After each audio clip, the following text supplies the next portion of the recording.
आज से 15 दिन से मुसलसल बानिहाल एरिया में बल्कि पूरे डिस्ट्रिक्ट में जो अनशेड्यूल्ड कट चल रहे हैं, ये बहुत ही अफसोसनाक है। क्योंकि आजकल बच्चों की पढ़ाई भी काफ़ी चल रही है, एग्ज़ाम्स भी हैं, और ख़ासकर खाने के टाइम सुबह शाम जब भी बिजली की ज़रूरत है तो बिजली गायब।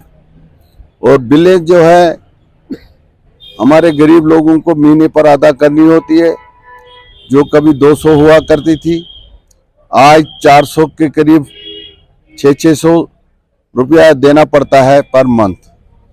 किराया लेने पर कोई लिहाज नहीं है किसी का, चाहे वो 2 महीने के बाद देना पड़े, चाहे साल के बाद देना पड़े, मगर किराया तो देना है। जब किराया देना है तो फिर बिजली भी होनी चाहिए। अगर बिजली नहीं है तो किराया किस बात का है? एक बात ये।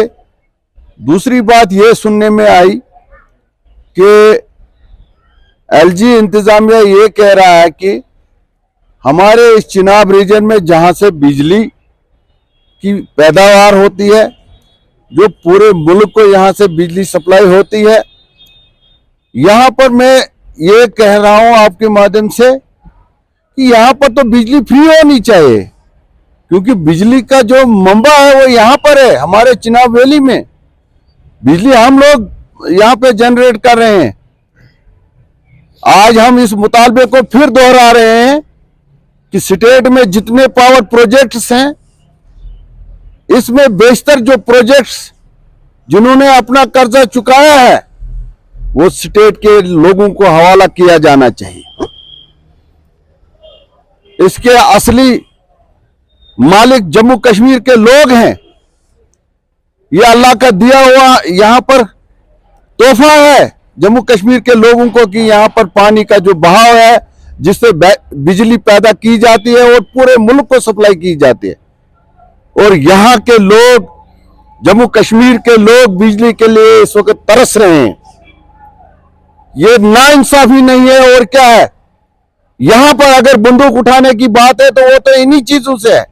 जब ये इस तरह के जुल्म हमारे लोगों के ऊपर जारी रहे तो हमारे नौजवान जिनको जो रोजगार के लिए तरस रहे हैं, अगर हमें आज तक एक ही फ्री प्रोजेक्ट जो है जम्मू कश्मीर को दिया होता, जो बजट रियासत जम्मू कश्मीर को दिया जाता, शायद हमें उसकी जरूरत नहीं पड़ती। हम यहां लोगों को खुद रोजगार देते, हम यहां लोगों को जो है एम्प्लॉयमेंट दे देते। यहां जो एम्प्लॉयमेंट का रेशो है जो कम हो जाता। मगर अफसोस है कि हमें अब हमारे बच्चों को पढ़ाई करने के लिए बिजली मुयस्सर नहीं है। अभी खाना खाने की बात तो दूर है, तो यहां पर जो पिछले 20 दिन से बिजली की आंख मचोली अनशेड्यूल्ड कट, कोई भी टाइम नहीं है। कभी ग्रिड से पावर काटा जाता है, कभी कहीं से। हमें ये मालूम नहीं है आप एसएलडीसी कट कहां से आपको लगता है, क्यों लगता है, और इसी एरिया में क्यों लगता है जहां से बिजली की पैदा। इन प्रोजेक्ट्स का होना बहुत जरूरी है, मगर जिस इलाके से आप बिजली जनरेट जहां से हो रही है वहां उनको पावर मुयस्सर नहीं है। ये बड़ी अफसोस की बात है। ये एलजी इंतजामिया के लिए शर्म की बात है, जो लोगों को बेसिक फैसिलिटी है ये प्रोवाइड नहीं कर रही है पिछले 20-25 दिन से। इससे बेहतर है, मैं लोगों को कहूंगा कि वो अपनी लाइनें नीचे उतार दें। हम बिल्कुल अंधेरा में रहना पसंद करेंगे। ऐसी जो आंख मचोली वाली जो सप्लाई है,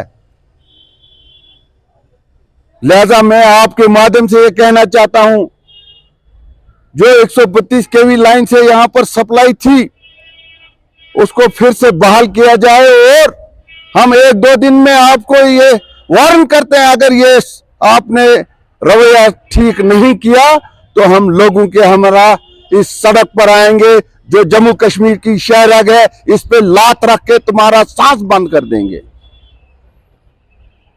हमें आप मजबूर कर रहे हैं। मैं फिर इस मुतालबे को दोहरा रहा हूं कि जो प्रोजेक्ट्स फ्री हो गए, 80% फ्री हो गए हैं या 100% फ्री हो गए, वो लोगों के हवाले किए जाए, जम्मू कश्मीर के लोगों के हवाले किए जाए। मैं एक पार्टी का जनरल सेक्रेटरी हूं, हम लोगों के सामने जवाबदेह हैं। इसके अलावा मैं यहां का डीटीसी मेंबर भी हूं, हम लोगों के चुने हुए नुमाइंदे हैं, हम लोगों के सामने जवाबदेह हैं। हमने इस बात की जमानत दी है कि आपके साथ इंसाफ किया जाएगा, आपको जुल्म नहीं होने दिया जाएगा। ये जुल्म नहीं है तो और क्या है?